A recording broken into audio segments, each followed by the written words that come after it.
Good morning, students. Today we are going to start our third lesson of Hindi. The name of lesson is संभव की भूल। बच्चों, क्या आपको बाहर का खाना पसंद है? ज़रूर पसंद होगा, जैसे कि बर्गर, पिज़्ज़ा आदि। परंतु आपको बाहर के खाने के नुकसान के बारे में शायद ना पता हो। इसके बहुत से नुकसान हैं। तो बच्चों, आज की कहानी में दो मुख्य पात्र हैं, एक संभव और दूसरा उसकी बहन नेहा। संभव को भी आपकी तरह बाहर का खाना बहुत पसंद होता है, परंतु उसे भी इसके नुकसान के बारे में जानकारी नहीं होती। तो चलो बच्चों, अब हम पढ़ते हैं इसी से संबंधित कहानी संभव की भूल। नेहा और संभव जुड़वा भाई बहन थे। दोनों एक ही विद्यालय में और एक ही कक्षा में पढ़ते थे। किसी को भी विश्वास नहीं होता था कि नेहा और संभव सचमुच में भाई बहन हैं। शक्ल सूरत में एक से, पर स्वभाव में बिल्कुल उल्टे। इसके बावजूद दोनों एक दूसरे पर जान छिड़कते थे। जान छिड़कना मतलब बहुत प्यार करना। दोनों ही पढ़ाई लिखाई और बड़ों की सेवा करने में आगे रहते थे, परंतु संभव में एक कमी थी कि वह ज़िद्दी था। उसे बाहर की खाने पीने की चीज़ों का बहुत शौक था। उसे घर में सभी समझाते थे कि बाहर का खाना सेहत के लिए हानिकारक होता है, परंतु वह चिकना घड़ा था। चिकना घड़ा का मतलब होता है जिस पर किसी की बात का कोई असर ना हो।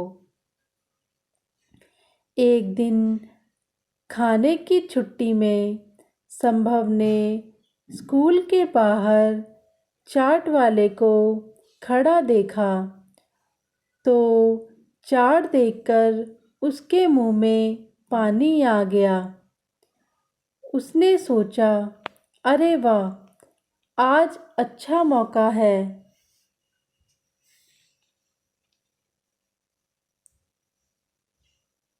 पापा ने मुझे कॉपी खरीदने के लिए 50 रुपए भी दिए हैं।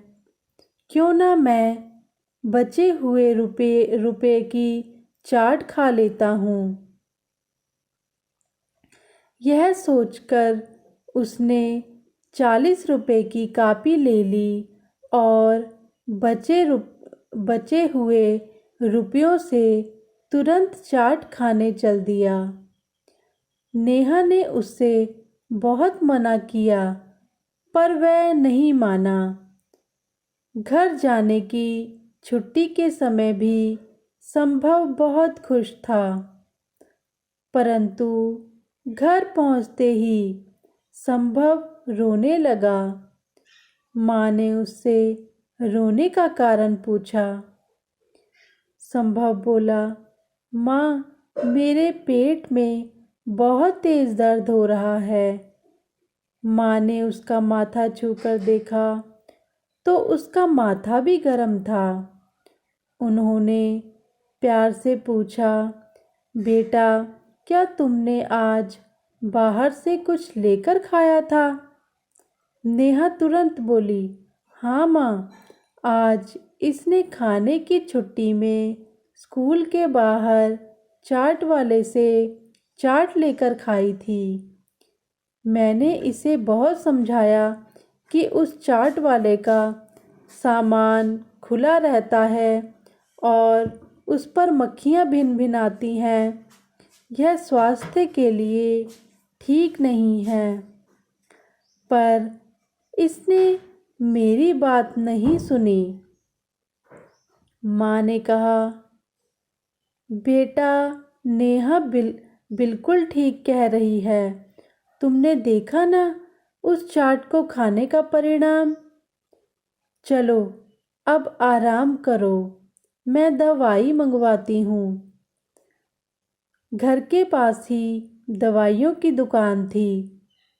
माँ ने नेहा को पैसे देकर दवाई लाने के लिए कहा। नेहा दवाई ले आई। माँ जब संभव को दवाई देने लगी तो उन्होंने देखा कि दवा की आखिरी तारीख निकल चुकी थी। उन्होंने नेहा से कहा, बेटा, बेटी, यह दवाई खराब है, इसे वापस करके दूसरी दवाई ले आ। नेहा बोली, पर माँ, यह शीशी तो खुल चुकी है, अब दुकानदार इसे वापस नहीं लेगा।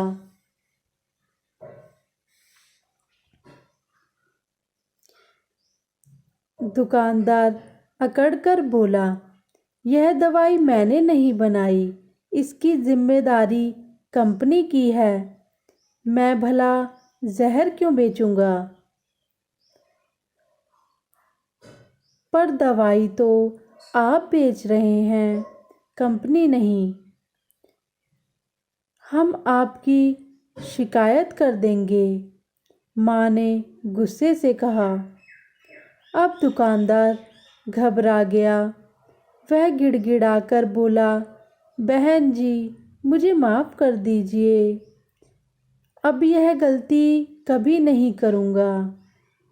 माँ बोली, ठीक है, पर आप आज ही सुनिश्चित कर लें कि अब से गलत दवाई नहीं बेचेंगे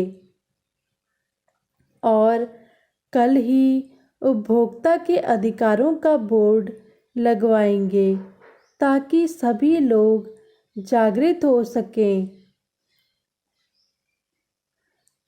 इसके बाद नेहा और उसकी माँ दूसरी दवाई लेकर घर आई और संभव को दवाई दी। कुछ ही देर में दवाई लेने से संभव को आराम मिल गया। अब उसे अपनी गलती का एहसास हो चुका था। तो बच्चों, आज हमने संभव की भूल कहानी पढ़ी। इसे पढ़ने के बाद हमें यह शिक्षा मिलती है कि हमें अधिक से अधिक घर का खाना खाना चाहिए और बाहर बिकने वाले खुले खाने को नहीं खाना चाहिए।